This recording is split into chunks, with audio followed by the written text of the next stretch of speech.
Chérifula filɛbagaw an bɛ a fo ka walima dɔn an ye de fɔ kari o kari sirafana tɛ mana dun an bɛ fasoden wele di kɛlɛbolo min kan bisu na maaba 4 de b'an bolo maa fɔlɔ o ye jɔn ye o ye Mohamed Alassane AGETIC.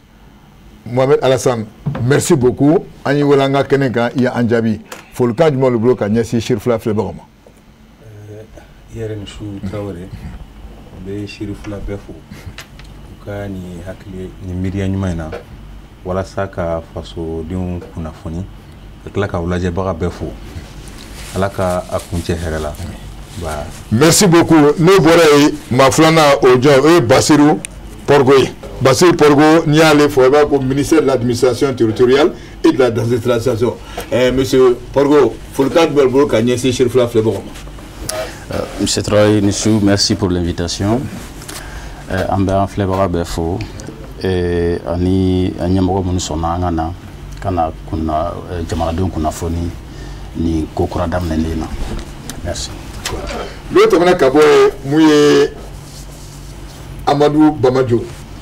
Amadou Bamajo, secrétaire général adjoint syndicat des informations du Mali. Monsieur Bamajo, folikan jumɛn bolo ka ɲɛsin Chérifula filɛbagaw ma. Monsieur Traoré, donc Mali informaticien minnu bɛ jamana ka cɛkɛdaw kɔnɔna na donc u ka foli bɛ an filɛlibagaw bɛɛ lajɛlen u bɛ Chérifula mɔgɔw fo u y'a to an ka se nin kɛnɛ kan k'an hakilina di an bɛna débat kɛ mun kan donc an cɛ an b'aw bɛɛ fo. Merci beaucoup. Maintenant o tɛ maa dogolen ye bɛɛ kɔni b'o dɔn o ye laada ye an fɛ yan. Modibo Mao Makalu. Modibo, vraiment, merci beaucoup. Folikan jumɛn bolo ka ɲɛsin Chérifula filɛbagaw. Bukele yɛrɛ su ani an frère ani co-débatteur mun b'u bɛɛ fo ani Chérifula baarakɛlaw ani jamanadenw minnu bɛ k'an lajɛ ani minnu bɛ k'an lamɛn Mali kɔnɔ ani Mali kɔ kan. Merci beaucoup. Aboubacar Traoré and frère Zanatigi. Folikan jumɛn bolo ka ɲɛsin Chérifula filɛbagaw ma. Bukele an bɛ an filɛbaga bɛɛ lajɛlen fo nin wagati in na maa o maa sɔgɔlen bɛ Chérifula télé la an b'o fɔ k'o waleɲuman dɔn bi ye kare ni kare sera nin wagati mana se bɛɛ lajɛlen bɛ ka jabaranin minnu k'a bila Chérifula télé la min b'a to u ka jamana kunkanko kibaruyaw bɛ se k'a sɔrɔ cogoya min na i y'a fɔ cogoya min na u b'a fɔ bamanankan na e tɛ se ne tɛ se donc o kɔrɔ an si kana jigin si la bi su in na an bɛna kuma fɛn min kan o ye kɛrɛnkɛrɛnnenya la ni ye an ka jamana ɲɛmaa ye a ye hakilina dɔ ta k'a jira k'a fɔ min ye an ka jamana cakɛda dɔ kɔnɔna na min ye nafolo a tɛna tɛmɛ bolo fɛ bilen a bɛna tɛmɛ i n'a fɔ sira wɛrɛ fɛ min bɛ tali kɛ nɛgɛjuru sira o kɔnɔna la o kama nafa min bɛ a la a kun dabɔra fɛn min kama ani siniɲɛsigi min bɛ a ko la an da bɛna don o ko de la bi su in na ka se k'a walawala min b'a to jamana kɔnɔdenw u bɛ se ka faamuyali sɔrɔ k'o to sigiyɔrɔ cogoya min na. Siga tɛ nin na baara ɲɛna Boubacar an b'a daminɛ ni TEFI ye. TEFI n b'a dɔn i bɛ cakɛ min na u b'a ko AGETIC. AGETIC nin yɛrɛ mun yɛrɛ de fɔlɔ.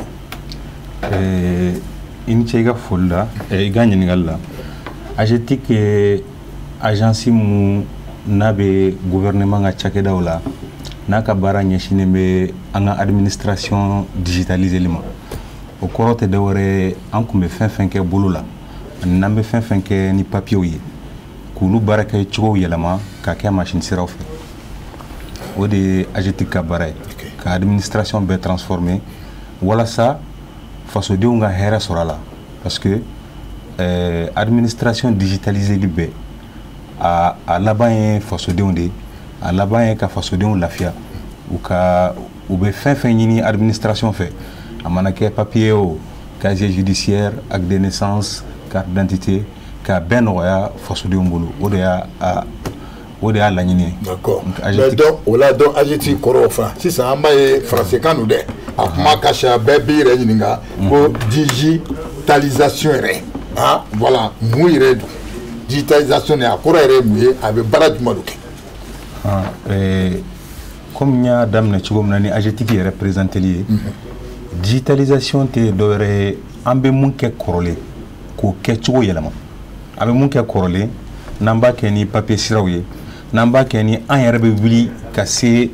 baarakɛyɔrɔw la n'an mako bɛ u ka u ka service minnu na an yɛrɛ tun bɛ wuli n'an yɛrɛ ka taa physiquement o service ninnu na k'an ka demandes n'an ka baaraw kɛ ni papier olu de kɛcogo yɛlɛmali ka bɛɛ kɛ machine sira fɛ misali la sisan ni jamana kɔnɔden dɔ bɛ fɛ ka casier judiciaire ɲini sisan jamana kɔnɔden dɔ bɛ fɛ ka casier judiciaire ɲini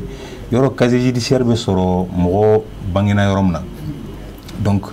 mais avec digitalisation sira fɛ sisan i b'i sigilen to i ka so ou bien i ka baarakɛyɔrɔ la ou bien n'i bɛ yɔrɔ o yɔrɔ diɲɛ fan o fan i b'i ka téléphone ta walasa i b'i ka dagabana machine ta n'o ye ordinateur ye ka a bɛɛ kɛ k'i ka demande kɛ k'i ka wari sara ordinateur fɛ ou bien téléphone fɛ n'i tilal'o bɛɛ lajɛlen na papier mun kan ka segin i ma n'o ye casier judiciaire ye o fɛnɛ bɛ segin i ma ka na o sira kelen fɛ a bɛɛ bɛ kɛ machine sira de fɛ papier foyi t'a la déplacement t'a la a bɛɛ bɛ kɛ machine siraw fɛ o de ye digitalisation ye voilà ni mɔgɔ minnu ma kalan en fait digitalisation ko camanba de b'a kɔnɔ c'est que Mali a daminɛ a mɛnna Mali a daminɛ il y a très très longtemps donc don o don an bɛ effort dɔɔni de k'a la ka taa fɛ misali la sisan mɔgɔ minnu ma kalan méthode dɔw bɛ yen méthode dɔw sira dɔw b'an bolo sira minnu fɛ an bɛ se ka olu dɛmɛ kosɛbɛ mɔgɔ minnu ma kalan o hali ɲɛfɛntɔw ni par exemple ani minnu tɛ mɛnni kɛ ainsi de suite kulo minnu kulo tɛ mɛnni kɛ ala ye minnu lajarabi ni olu fɛngɛ ninnu ye olu bana ninnu ye donc possibilité bɛ yen bi na k'olu bɛɛ intégrer a la digitalisation na an b'a kɛ cogo bɛɛ la pour que maliden bɛɛ k'i yɛrɛ sɔrɔ a la i bɛ yɔrɔ o yɔrɔ wa i bɛ cogoya o cogoya la i bɛ se k'i yɛrɛ sɔrɔ a kɔnɔ. Merci beaucoup Bokar. An bɛna segin ka na a fan fɛ an bɛ bɔ la an bɛna mun ye Basiru fan fɛ Basiru e fana ka cakɛda bɛɛ yɛrɛ ɲininka olu bɛ se k'o yɛrɛ sɔrɔ nin ko in na cogo di. surtout administration territoriale yɛrɛ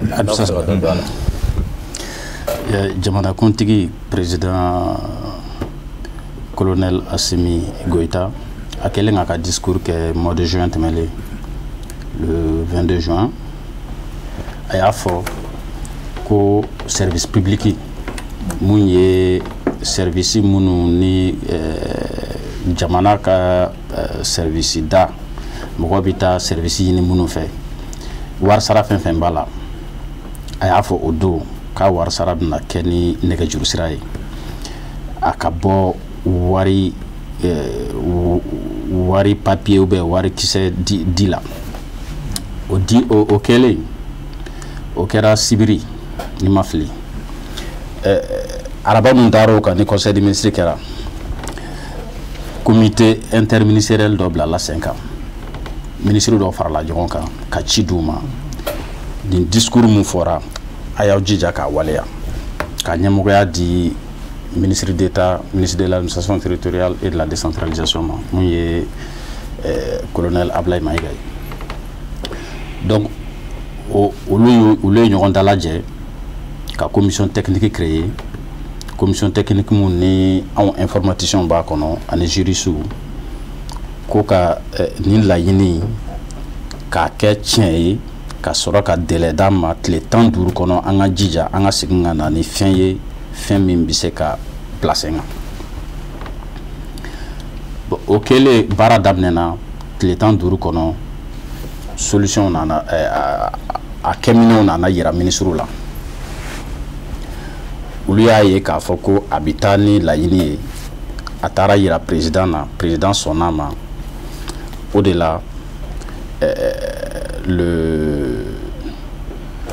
19 kalo kelen a ma tɛmɛ kalo kelen kan a lancement kɛra palais la donc tɛnɛn mun taara o kan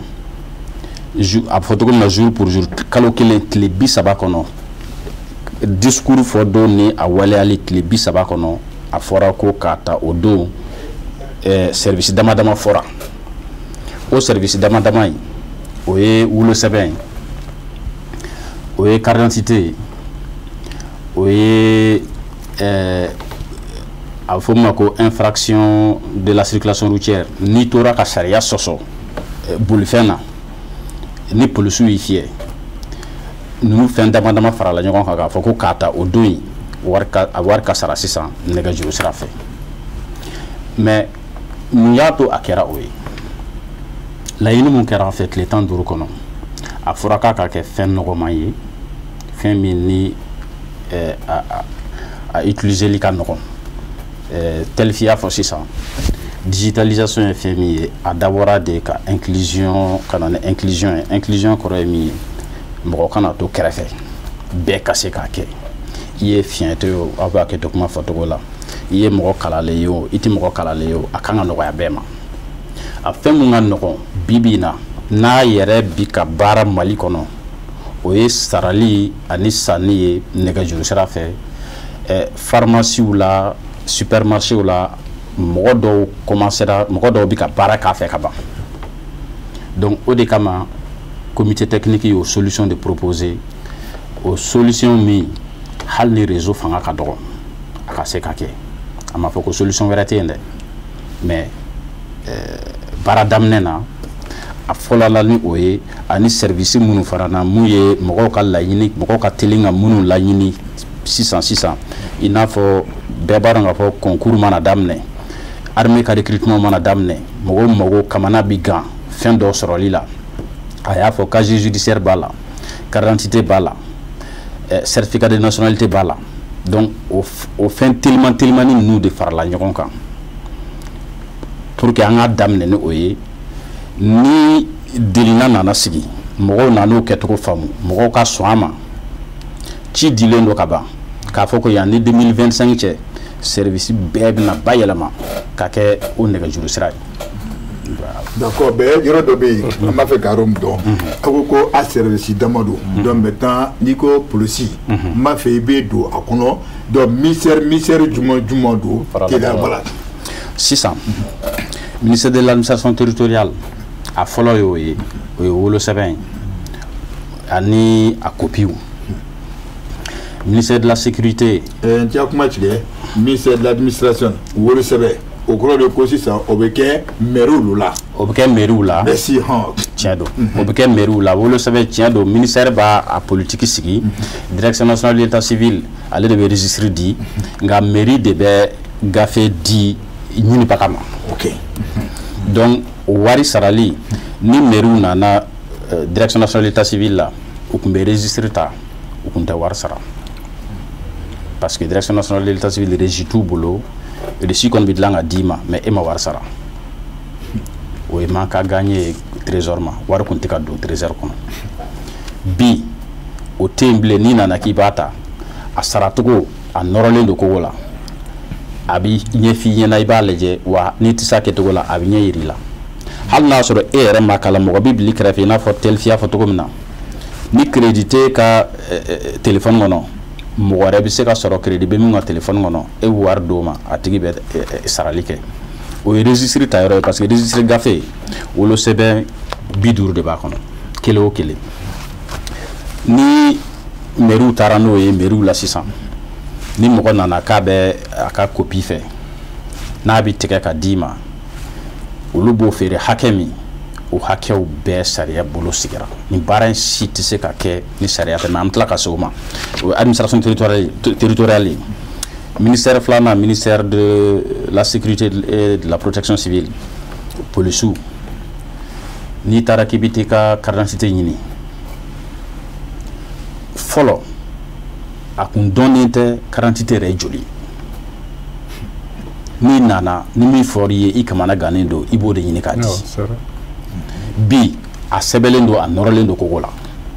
i b'a kala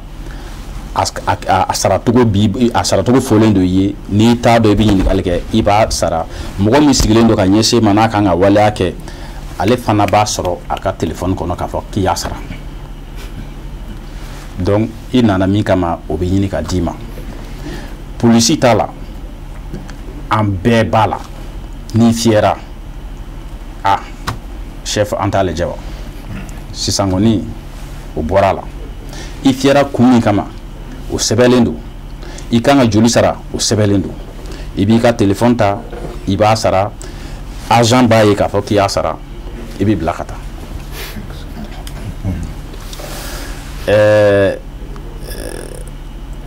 donc il y a ça.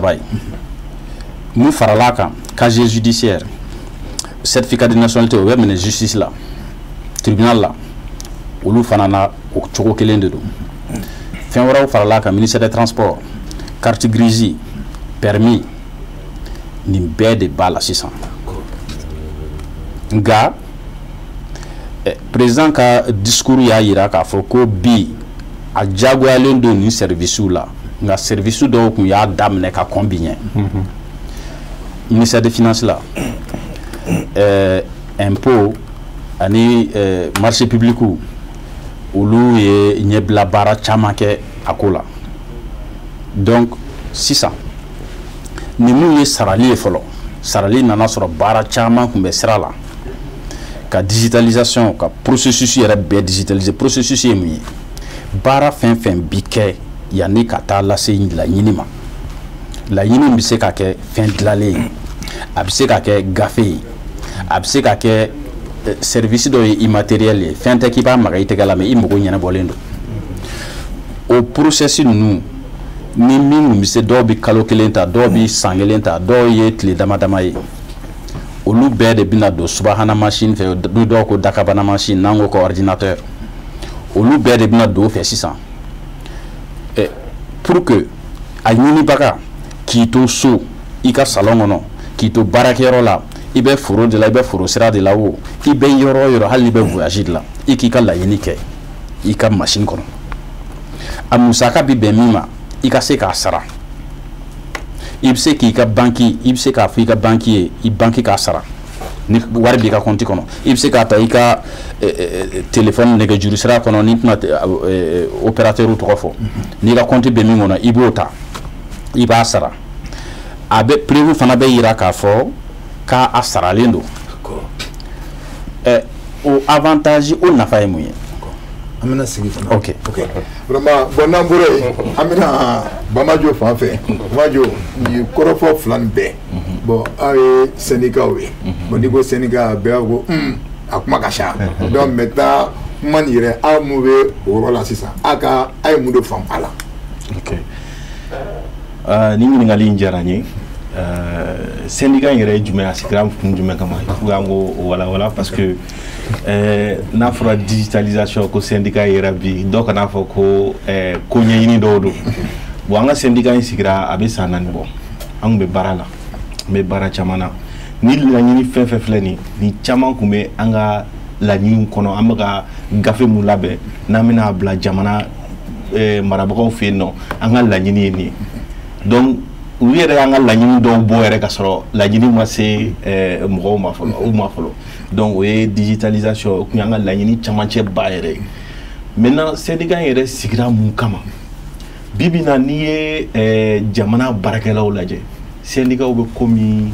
informaticien be komi mo be bekofe parce que bibina mo te informaticien na fado na fora ko informaticien dro ou b'a fɔ ko i ye machine soufflée la de ye n ka wurudu tiɲɛna na ɲama misali la sisan n'i ye chauffeur kɛ gɛn ka bɔ mobili kɔnɔ jɔn bɛna mobili boli ni mɔgɔ min y'a ta n'i ma accident kɛ i tɛ se joona digitalisation in bɛ ten de le fait que u y'an informaticien bila kɔfɛ jamana ye baara caman kɛ dɛ mais a ye jamana ka fɛnw lasumaya dɔɔni nous qu'on bla ɲɛfɛ k'an bla camancɛ la comme si ça a bɛ ka kɛ cogo min na laɲiniw kun bɛ teliya o de kɛra sababu ye ni informaticien bɛɛ farala ɲɔgɔn kan administration m'a fɔ an farala ɲɔgɔn kan an y'a kɛ ni digitalisation de si ma si ye an ye nɛgɛsigiru sira créer mɔgɔw wulila ka ɲɔgɔn lakodɔn bɛɛ nana fara ɲɔgɔn kan an ko k'an bɛ mun sigi dɔ ko an ka kɛ association ye dɔ ko an ka kɛ syndicat ye finalement an y'a kɛ syndicat ye parce que bibina informaticien ou mana kuma mun fɔ a tɛ lamɛn u mana baara mun yira u t'a kɛ o mun bɛ na n'o ye u b'a ɲɛna k'a fɔ k'anw tɛ fɛn dɔn or an bɛ kalan mun kɛ pour que i ka kɛ ingénieur informaticien ye fo k'i ka san 5 de kɛ kalan na baki kɔfɛ san 5 o san 5 i bɛ mun ni mun kalan i bɛ jama cakɛda bɛ yiriwa cogo di a sɔrɔ bɛ basigi cogo di k'o don machine kɔnɔ a tɔ ka teliya i b'i ka kalan bɛɛ de k'o kan cakɛda in ye mun ye a ka baara ye mun ye a bɛ mun ni mun kɛ i b'olu de fɛsɛ k'olu lajɛ o bɛ teliya cogo di walasa cakɛda baarakɛmɔgɔw ka baara kɛ lafiya kɔnɔ cakɛda yɛrɛ fɛnɛ ka sɔrɔ sisan n'a ye cakɛda kɛ jamana ye sisan a dabɔkun ye n'i ye digitalisation kɛ jamana kɔnɔdenw bɛ lafiya sɔrɔ u ka jamana fɛn ɲiniw na cogo di informatisation yɛrɛ kun yɛrɛ filɛ nin ye bɛɛ ka lafiya sɔrɔ jamana kɔnɔdenw bi i bɛ to i sigiyɔrɔ la i mago bɛ fɛn fɛn na i b'a sɔrɔ i ka so kɔnɔ k'a sɔrɔ i ma mobili ta i ma taa sira kan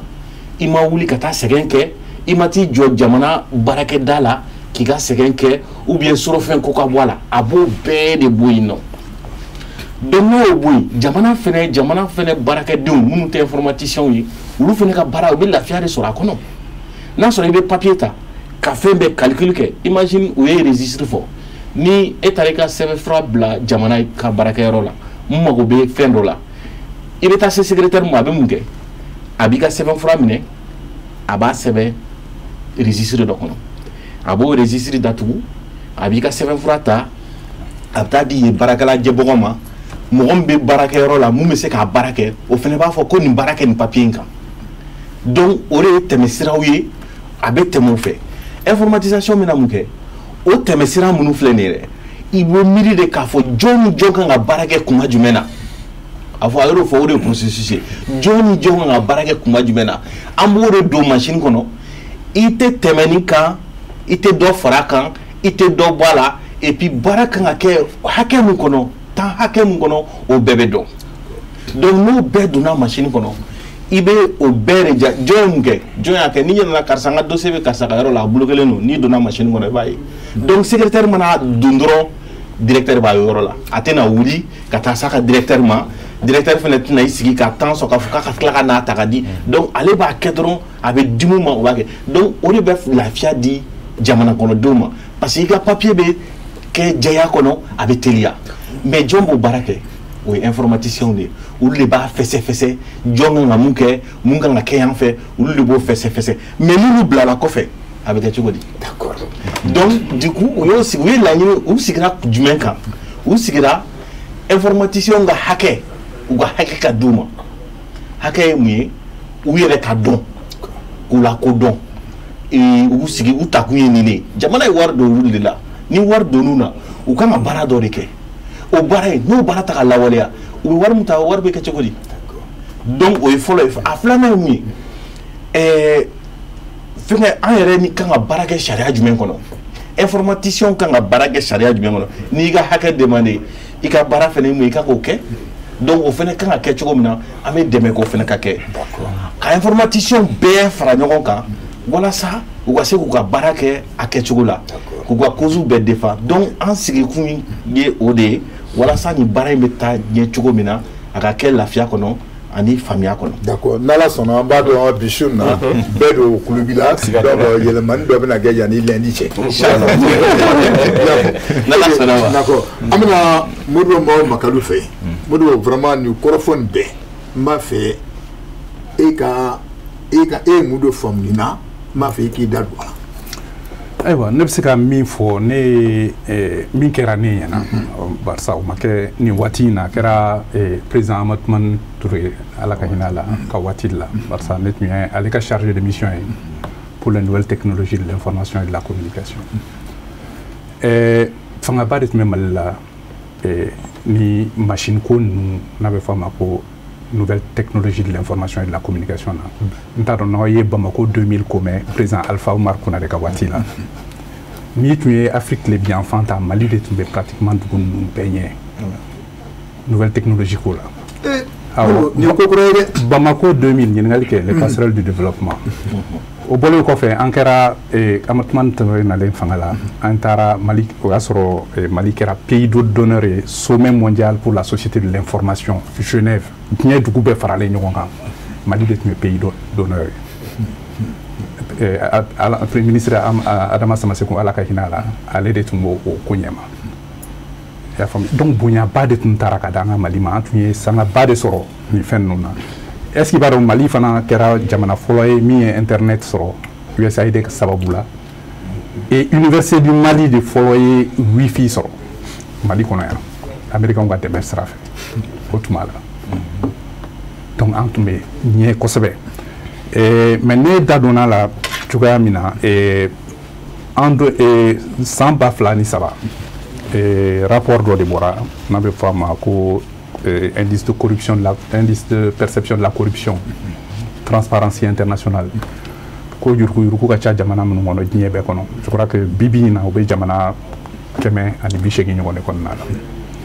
Mali siɲɛ fɔlɔ de tun ye an tɔgɔ ka bɔ a la ne taara président voir n ko an tɔgɔ bɔra dɛ n ko o kɔrɔ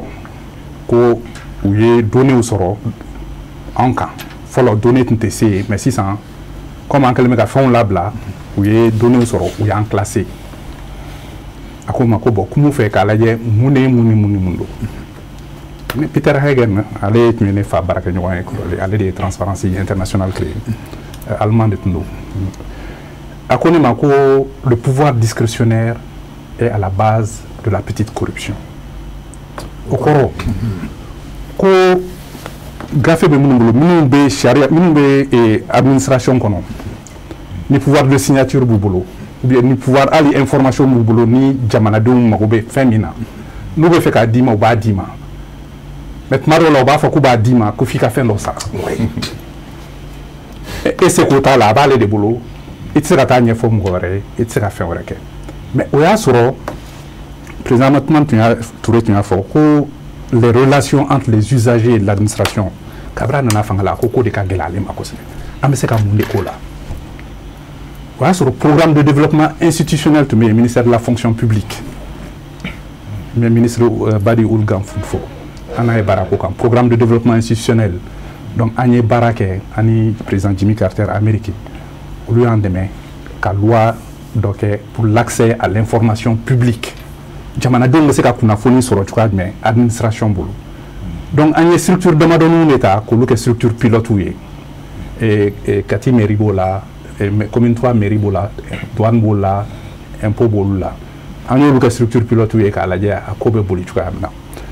mais sisan ne nisɔndiyalen bɛ parce que président de la transition ye initiative min ta k'a fɔ k'a yɛlɛla présidence niveau la o de y'a kɛcogo ye parce que an ka jamana kɔnɔ président y'u bolo don fɛn fɛn kɔrɔ a ye sira sɔrɔ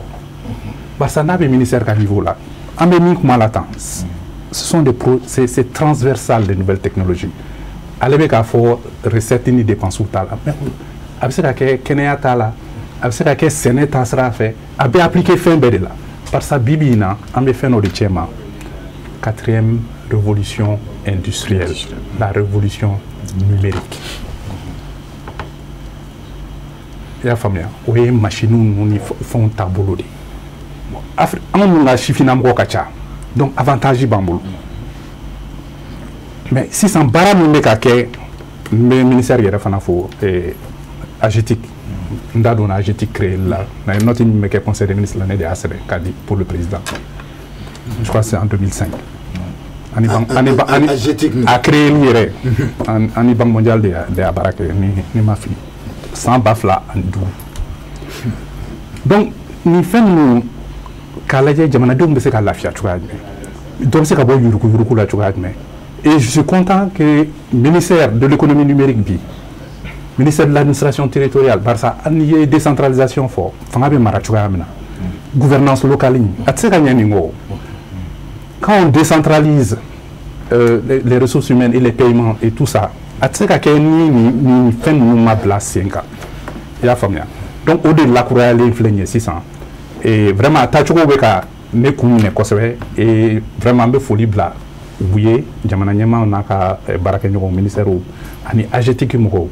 n b'a dɔn ministre fana n y'a ka discours ye vraiment a ye nisɔndiya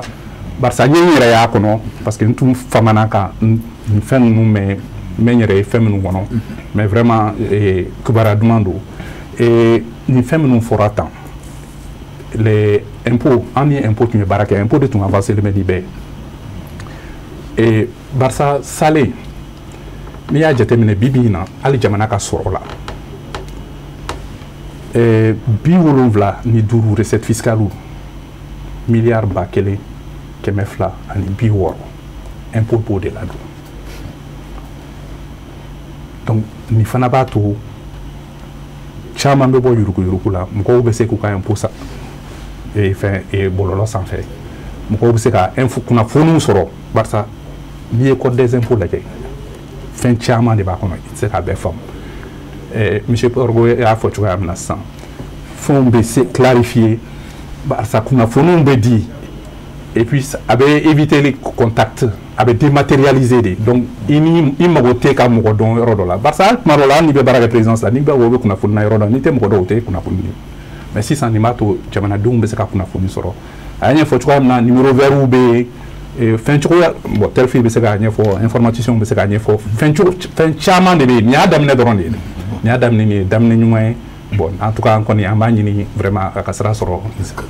Bakar n b'a dɔn bi su in na fasodenw bɛna fɛn caman faamu mɔgɔw ma fɛn caman faamu a d'accord kɔrɔfɔ b'i bolo ok o b'a to Mohamed Alassane n bɛ ɲininkali min tɛnku e la e yɛrɛ aw kɛlen ka nin mɛn a y'aw kɛ cogo di AGETIP la aw kɛlen ka nin mɛn jamana ɲɛmaaw la ani aw yɛrɛ bolo nin ko in nafa ye fɛn jumɛn ye an kɛlen ka nin mɛn o y'a sɔrɔ Modibo ma kaluya fɔ cogo min na Mali ye nin baara min daminɛ a mɛnna bon problème dɔw gɛlɛya dɔw sɔrɔlen a baaraw kɔnɔna na tuma bɛɛ an bɛ atelier organiser pour que ka mɔgɔw hakilinaw fara ɲɔgɔn kan recommandation kelen bɛ yen presque ne kɔni atelier fɛn fɛn a kun bɛ segin ka na a bɛɛ la volonté politique absolument volonté politique. Donc vraiment président ye ni déclaration kɛ Sikaso an yɛrɛ nisɔndiyara kosɛbɛ a ye déclaration kɛ dɔrɔn a semaine bɛɛ kɔnɔ an ka ministère kɔnɔ an bɛɛ réunion kɛ pour voir comment est-ce qu'on va an bɛna ko bila sen kan cogo di donc a ye an bɛ ka nin recommandation min kɛ san o san président nana a kurakuraya président an kun bɛ forme na kɔrɔlen président nana kurakuraya donc Modibo y'a fɔ cogo min na tout de suite ni président ye fɛn o fɛn ta a bɛ sira sɔrɔ donc pour nous c'était vraiment très bien et puis a bɛna nafa caman de lase dugudenw ma a bɛ nafa lase an ka administration fana ma n'i ye dugudenw ta sisan a bɛna nɔgɔya don olu ka sara cogo la a bɛna nɔgɔya don u ka fɛn caman na parce que nin y'a daminɛ de ye parce que pour le moment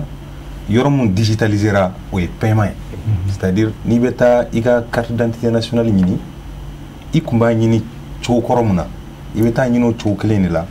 mais sarali yɔrɔ de la i tɛ sarali di ni wari mugu ye tuguni i t'a di ni wari kisɛ ye donc o ye niveau dɔ de sinon a finalité ye mun ye c'est-à-dire laɲini yɛrɛ laban ye mun ye o ye de k'i sigilen to i ka so kɔnɔ i ka se k'i ka demande kɛ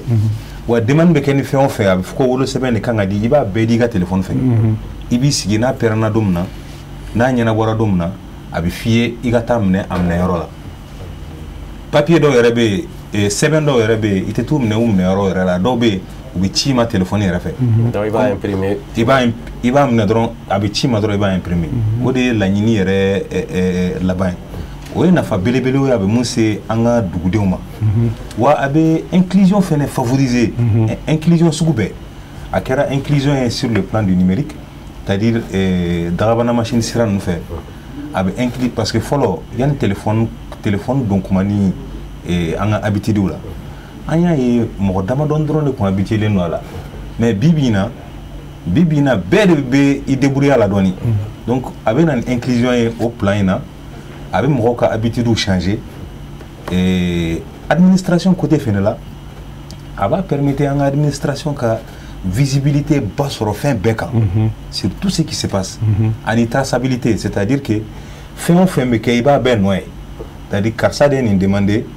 nin de y'a baara kɛ a y'a baara kɛ tantɔ de ka a daminɛ f'a laban donc ɲɔgɔn fɛngɛ a bɛ retard bɔ an ka baaraw la wa BCEAO ka rapport mun bɔra 2022 inclusion financière kan c'est-à dire mun b'a yira ko dugudenw u bɛ yɔrɔ o yɔrɔ que ça n'u bɛ jamana kɔ kan bon jamana kɔ kana tɛ yɔrɔ minnu accès ka gɛlɛn togoda la minnu bɛ togoda ninnu na olu ka se ka accès sɔrɔ service financier ninnu na BCEAO ka 2022 rapport là a bɔra c'était à 0,19% le taux du Mali mais a balila ka progresser en 2022 ka kɛ 0,48 maintenant BCEAO ka rapport kelen kɔnɔ a sɛbɛnnen bɛ ko o bɛɛ sera ka kɛ parce que an ye numérique don banque service financier ninnu baara la kosɛbɛ donc vraiment a bɛ nafa lase jamana ma o côté ninnu bɛɛ la donc vraiment nisɔndiyara kosɛbɛ autorités ka ni hakilina in na wa halisa n b'a dɔn a tɔba bɛ nali kɔfɛ parce que u jilajalen don a la. Wagaro sani ka taa nin dɔn ale ko faransikan na ko volonté politique voilà bamanankan na voilà volonté politique o kɔrɔ ye mun. Volonté politique o kɔrɔ ko ɲɛmaaw ka ŋaniya yira kɛ ani cɛsiri k'a fɔ ko nin ko in an bɛ fɛ a ka kɛ tan to a ka waleya a ka kan yɛrɛ kunkan ko ye voilà ka ko kunkan ko ye o yɛrɛ de don sisan. Ok Porgo n bɛ taa e fanfɛla la donc aw ni minisiriso tiɲɛna ni a ko in kuma fɔli a ko fanba daminɛ bi aw de kan kosɛbɛ a ko fɔli aw y'a minɛ cogo jumɛn na ani aw yɛrɛ bolo ko in nafa bɛna kɛ fɛn jumɛn ye. An y'a minɛ ni nisɔndiyaba ye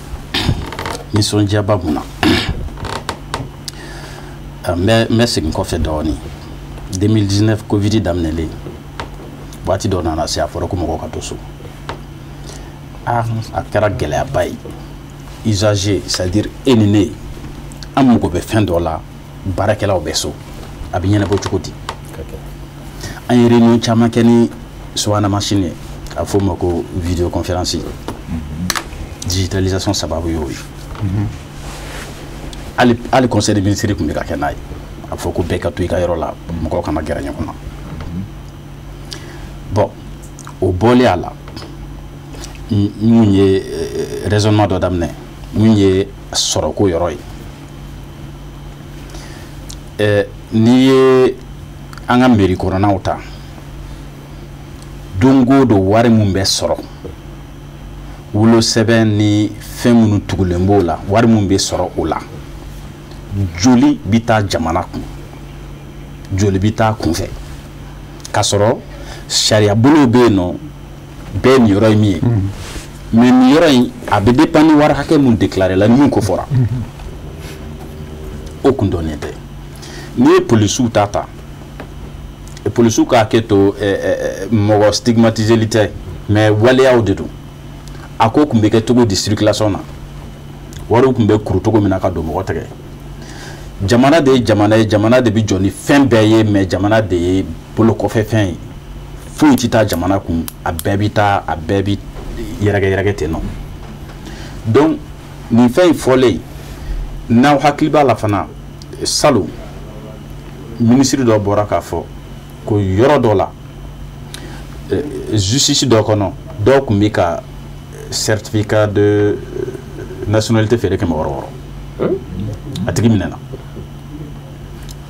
ka sababu kɛ mɔgɔw b'a la i kamana ganne a bɛ f'i ye i seko t'a la i b'a sara donc nin ko in kɛlen a kɛra lafiya ye parce que an y'a dɔn k'a fɔ ko nin bɛɛ de bɛna dabila sisan Mohamed Alassane Telfida sera ma sisan le directeur national du trésor et de la comptabilité publique wula o wula a bɛ tɛgɛdenkɔni kelen de kɛ bouton kan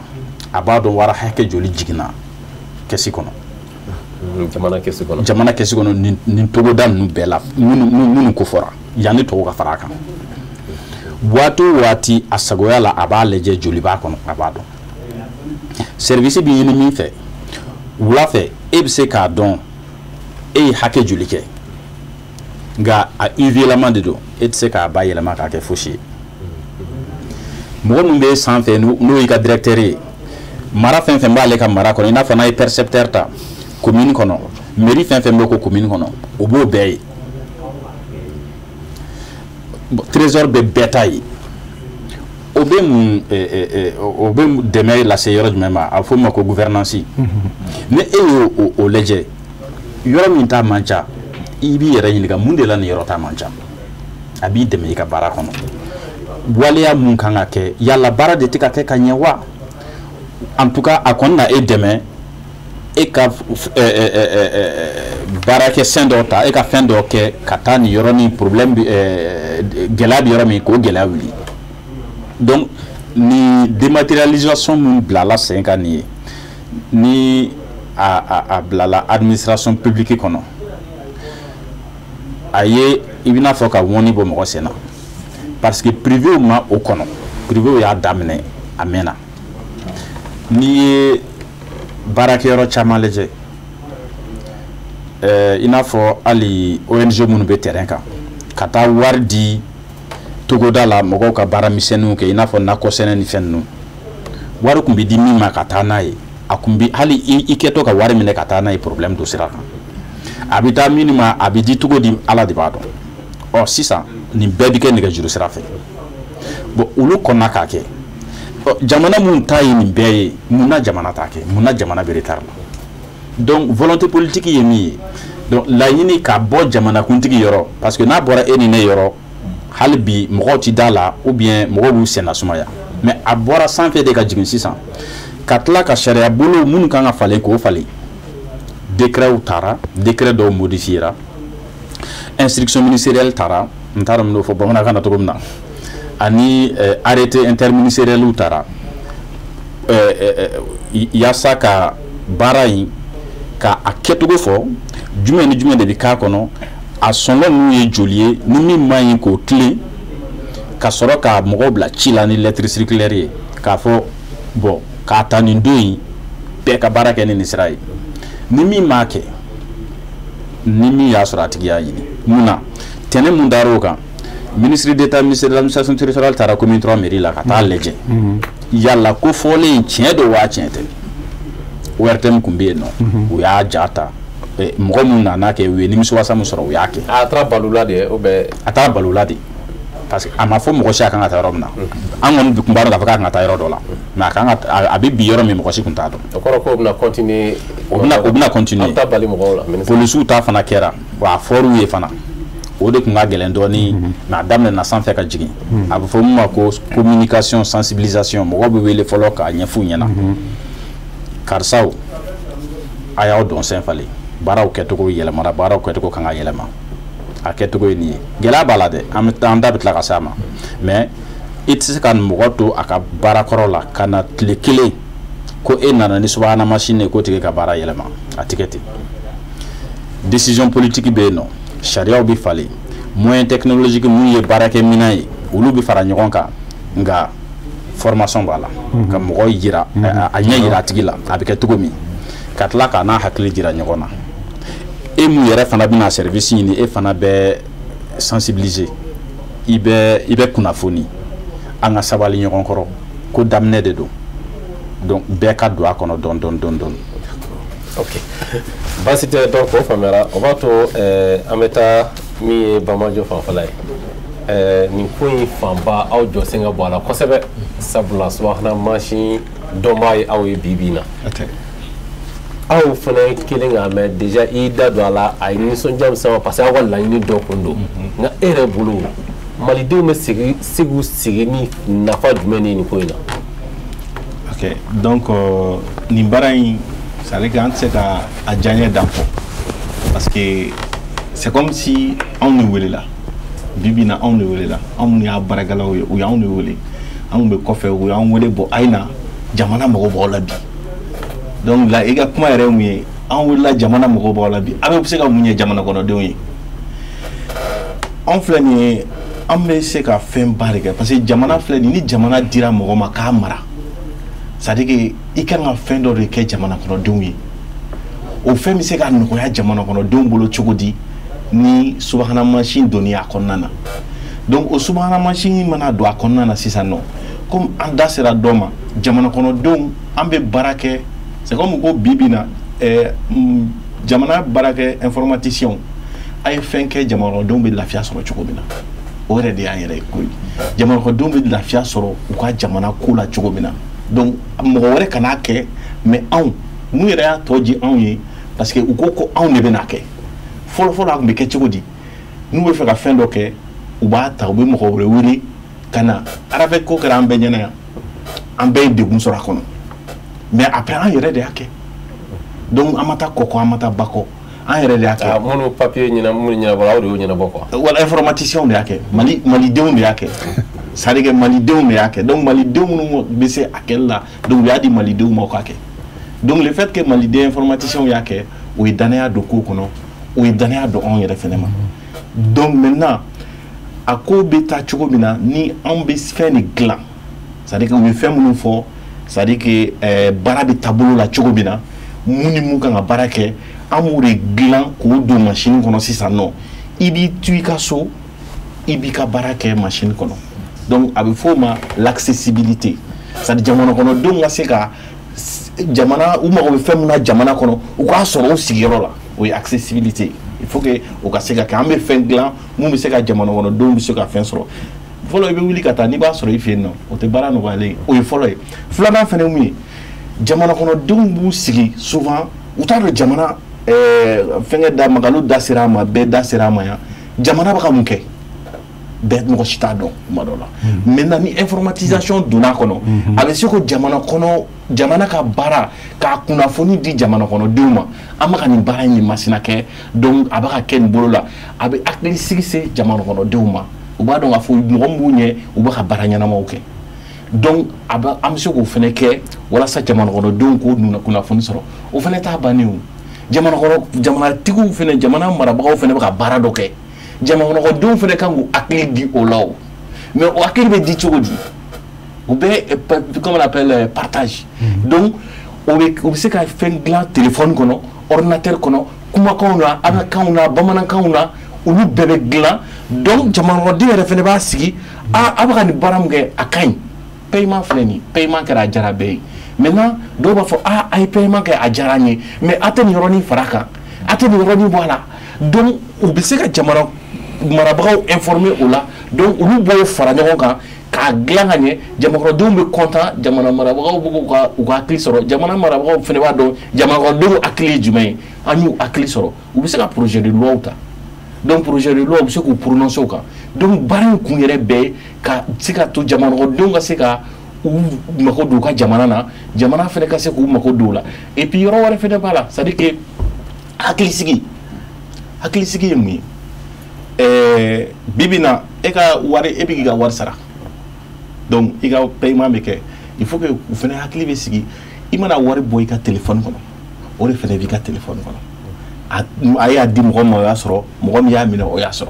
donc o ye hakilisigi ye maintenant e ka mot de passe n'e ka fɛn o bɛɛ hakilisigi b'o bɛɛ kɔnɔna na parce que jamana kɔnɔ mɔgɔw ye comment on appelle baara kɛ o fɛn ninnu kan et puis ko wɛrɛ fana b'a la sisan nɔ i bɛ taa i ka permis de construire ɲini misaliya ta e bɛna taa i ka permis de construire ɲini i y'i to i ka yɔrɔ la so jɔli i ka so jɔli papier parce que normalement Mali kɔnɔ i man ka so jɔ ni papier t'a la donc o so jɔli sɛbɛn ɲini na mɔgɔw bɛ sɛgɛn kosɛbɛ n'i y'i sigi i ka yɔrɔ la sisan i y'i ka téléphone ta i y'i ka dugukolo papier ta i y'o don a kɔnɔ i ka demande donna a kɔnɔ i y'a ci ka taga donc a sera so jɔ papier di mɔgɔw ma donc olu fana b'a lajɛ donc n'olu y'a lajɛ olu fana b'i ka papiyew fɛsɛfɛsɛ donc olu comme olu ye sojɔlaw ye olu tɛ se k'a dɔn k'a fɔ yɔrɔ ye ta ye yɔrɔ tɛ ta ye donc f'olu fana ka se dugukolo baaratigiw ma a karisa an bɛ fɛ ka sojɔ papiye di nin tigi ma est ce que papiye min b'a bolo papiye jɛlen don papiye sanuman don dɔ sigilen ka so e t'o ye yɛrɛ e t'o ye an b'o bɛɛ de informaticien ka baara an b'o bɛɛ de ɲɛɲini k'o don papiye bɛ di cogo di a kan ka lajɛ cogo di an b'o bɛɛ de ɲɛɲini k'o ɲɛdɔn ka sɔrɔ k'o de don machine kɔnɔ donc machine yɛrɛ de bɛ papiye lajɛ sisan et puis digitalisation ni service bɛ digitaliser la avantage min b'a la supposons que ni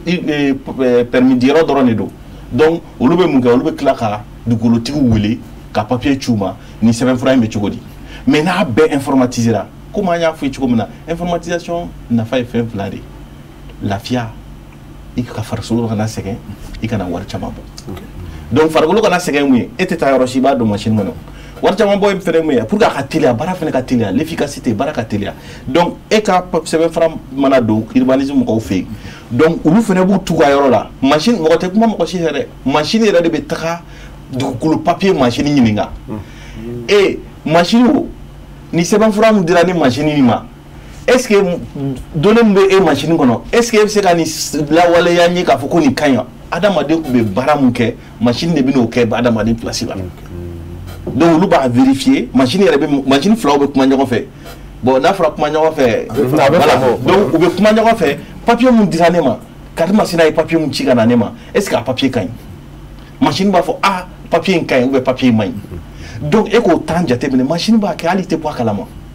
donc e ka papier bɛ d'i ma joona donc a bɛ na n'o jaabi bɛ tila ka segin e ma o jaabi bɛɛ bɛ tila ka segin e ma donc yanni k'a fɔ k'u bɛ taga vérifier ka segin k'a kɔnɔ o bɛɛ bɛ kɛ rapidement ka n'i ka téléphone kana non a tɛ se ka téléphone ma fɔlɔ parce que comme an y'a fɔ cogo min na processus ye étape de don c'est à dire que a taasiraw taasira dɔ n'i bɛ permis ɲini taasira baden de b'a la n'a sera yɔrɔ dɔ la baara dɔ bɛ kɛ n'a sera yɔrɔ dɔ la baara bɛ kɛ a bɛ ban a bɛ teliya quoi voilà a bɛ segin ma donc o bɛɛ de bɛna don machine kɔnɔ walasa a ka teliya et puis bɛɛ fɛnɛ b'a ye o de y'a jɛlenma yɔrɔ ye bɛɛ fɛnɛ b'a ye maintenant an bɛ mun kɛ sisan comme y'a fɔ cogo min na an tɛna se président kɔni an tɛ se k'a fo k'a ban parce que an kun jatelen don i b'a fɔ baarakɛdenninw de n'i bɛ so kɔnɔ baarakɛdennin an bɛ na an sigilen bɛ côté sara na an tɛ fɛn dɔn foyi tɛ dɔn mais n'a fɔra k'anw de bɛna bila ko ɲɛma sisan o ye koba ye donc ɲininkali la an bɛna mun dilan an bɛna ɲɔgɔnna de dilan ka di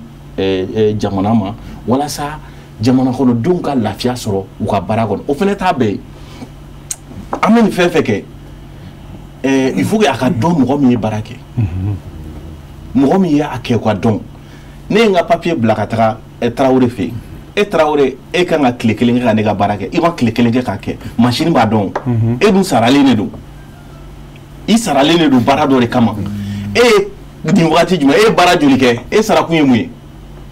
ta redevabilité ta responsabilité c'est quoi o bɛɛ kan ka dɔn a kɛra wa a ma kɛ o man ka dɔn n'i ka sɛbɛnfura fana bloquera a bloquera kun min kama o bɛɛ bɛ fɔ yurugu-yurugu a b'o kɛlɛ o yɔrɔ la donc n'o o étape bɛɛ fɛnɛ banna c'est à dire que o fɛnɛ kɔnɔna na baara kɔnɔna na i bɛ kunnafoni dɔw de to machine kɔnɔ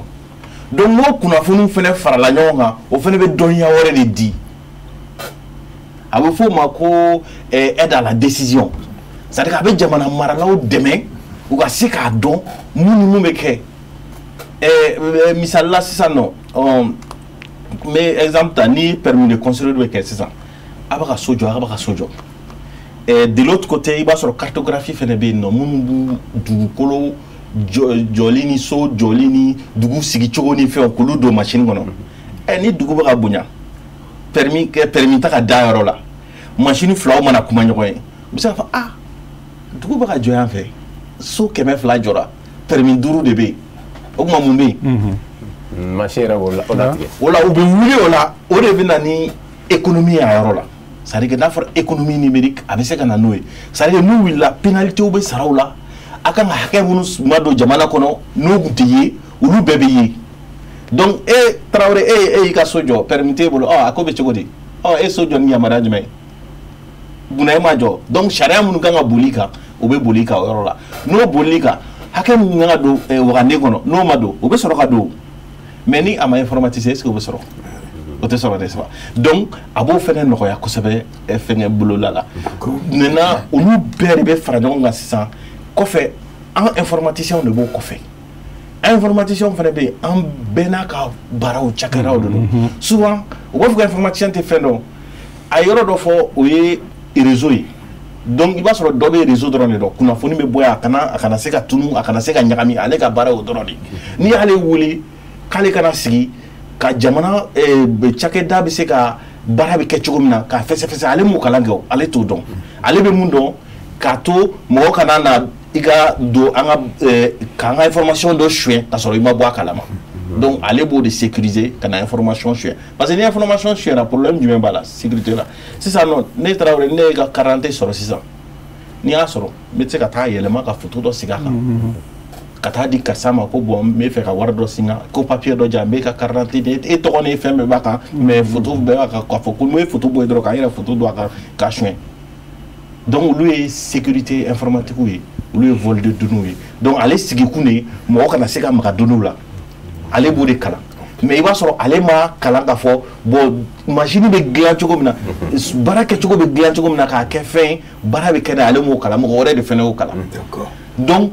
bɛɛ n'a ka baara kɛcogo de don donc informatique kɔnɔ donc o fɛnɛ kɛ ka fɛsɛfɛsɛ ka dɔn o jɔyɔrɔ kɔnɔna na pour que an bɛɛ de bɛ ka fara ɲɔgɔn kan syndicat kun ye mun ye bi an ye bɛɛ de mobiliser ka fara ɲɔgɔn kan walasa kumakan mun lawaleyara kumakan mun fɔra jamanakuntigi fɛ donc anw de bila baara la ni ala sɔnna an bɛ tila ka segin ka nin ma sani ka kuma di n baw ma ne ba bɛ k'ale ɲininka yɔrɔ dɔ la komi ninnu fila kumana yala o ye baara dɔ di aw fana ma ou bien c'est ko comment on appelle barama di aw ma fɔlɔ bibi na baara dira anw ma parce que bɛɛ b'a ka yɔrɔ la aujourd'hui an bɛ ka miiri c'est à dire que digitalisation bɛ se ka teliya cogo di an bɛ bɔ ni sira jumɛn ye a ka se ka taa ɲɛ an yɛrɛ ka jɛkulu kɔnɔ an y'o laɲini ninnu daminɛ n'a bɛ fɔ o ma ko stratégie an kan ka stratégie jumɛn sigi sen kan i bɛ laɲini o laɲini na i kan ka miiri i b'a kɛ cogo di a kan ka teliya cogo di donc an commencera ka o hakili jagabɔ kɛ donc n'an y'o hakili jagabɔ fara ɲɔgɔn kan an bɛ sɔrɔ ka taga n'o ye donc an bɛ fɛ n'a kɛra tan n'a taara tan a bɛ teliya an hakili ye nin ye an hakili ye nin ye an b'o fɔ donc an ka mɔgɔw fɛnɛ an b'a f'u ye u bɛ baara mun na u k'u cɛsiri a fɛ kosɛbɛ voilà basi tɛ Modibo Magalu i bɔra ka tɔw ka kɔrɔfɔ mɛ i yɛrɛ y'i da don a la sabula ko nin baara in daminɛla a mɛnna nka a kuma bila ba la sabula peut-être a wagati donc maaw tun ma a kɛ u sɛbɛko ye bi bi in na ni a laɲinina jamana ɲɛmaaw fɛ ko ka a ko don ba la kosɛbɛ e yɛrɛ bolo ko in nafa jumɛn malidenw bɛ se k'u sigi ni nafa jumɛn ni nin ko in na de i ni ce ka ɲininkali la Fré malidenw bɛ se ka nafa caman sɔrɔ a la n bɛ fɛ ka fɛn damadɔni de fɔ paiement électronique a ye Telf ye inclusion financière fɔ inclusion financière kɔrɔ n'i ye mɔgɔ ta kɛmɛ sarada la i bɛ sɔrɔ 8 compte bancaire b'olu de bolo olu de bɛ se ka wari bila k'a ta donc baara dɔw bɛ yen ni compte bancaire t'i bolo hali bon par exemple n'i bɛ fɛ ka juru ta ni compte bancaire t'i bolo i tɛ se ka juru sɔrɔ mais inclusion financière in a b'a to de sisan bɛɛ de bɛ se ka sanni feere kɛ économie numérique in yɛrɛ dabɔra o de kama k'a lajɛ ni bɔlɔlɔ nɛgɛjuru sira ninnu ni fɛn ninnu téléphone bɛ mɔgɔ o mɔgɔ bolo i bɛ se ka communiquer i bɛ se ka sanni kɛ i bɛ se ka feere kɛ i bɛ yɔrɔ o yɔrɔ par exemple photo bɛ yen ni numérique b'a la ni smartphone do i bɛ se ka photo ci i bɛ se ka i to yan ka photo ci Pakistan n'i bɛ nin de feere bon n'olu mago bɛ fɛn min na transaction sugu bɛɛ bɛ kɛ diɲɛ sigilen b'o de kan parce que sisan n y'a fɔ révolution numérique wa n y'a fɔ fana ko sifinnamɔgɔw de mais ne yɛrɛ tun t'a dɔn ko syndicat des informaticiens bɛ hakili ɲuman u ye hakili ɲumanba de sɔrɔ nin ye ten barisa nin ye mun ye nin b'a to an ka sifinnamɔgɔw yɛrɛ n'an yɛrɛ ka mɔgɔw a bɛ fɔ min ma ko réflexion endogène an yɛrɛ bɛ hakili jagabɔ fɛn minnu na k'an ka jamana taasira barisa fɛn min don support ko i da don a la gouvernance a bɛɛ y'o de ye n y'a ɲɛfɔ transparence ye min fɔ gouvernance ye mun ye jamana bɛ mara cogoya min na jamana bɛ boli cogoya min na o de bɛ n'a nɔgɔya sisan a bɛna mun na yɛlɛma a bɛna transparence de bonya an ni san dɔ la an ni Ghanaianw tun kumana u y'a ɲɛfɔ ko hali kiiri ka kiiri bila bɔlɔlɔ sanfɛ a b'a to décision dɔw bɛ yen mɔgɔw t'a ta barisa a bɛ dɔn karisa de ye nin kiiri tigɛ a tigɛra nin cogo la a n'a tun barisa ni mɔgɔw tɛ fɛn min kalama u bɛ se ka fɛn caman kɛ nka an tɛ kiiritigɛlaw dɔrɔn ma nka an bɛ bɛɛ de ma tout ce qui est discrétionnaire mɔgɔ fɛn fɛn bɛ se ka kɛ dogo la yuruguyurugu bɛ se ka k'o la mais fɛn fɛn bɛ kɛnɛ da kan informaticiens y'a ɲɛfɔ n'a a bɛ si c'est public administration ka sira fɛ AGETIC yɛrɛ ka rôle ba y'o de ye an yɛrɛ ye baara kɛ Corée du Sud ambassadeur fɔlɔ min nana yan a nana a y'a ka décret présenté dɔrɔn président Amadou Toumani ko ne ka da kan ka taa ministre de nouvelles technologies bara n b'a fo madame Mariam Flancɛ Jara Mariam Flancɛ Diallo Corée ambassadeur y'a ɲininka ko i ka laɲiniw ye mun ye a ko laɲini 2 de bɛ bolo gouvernement électronique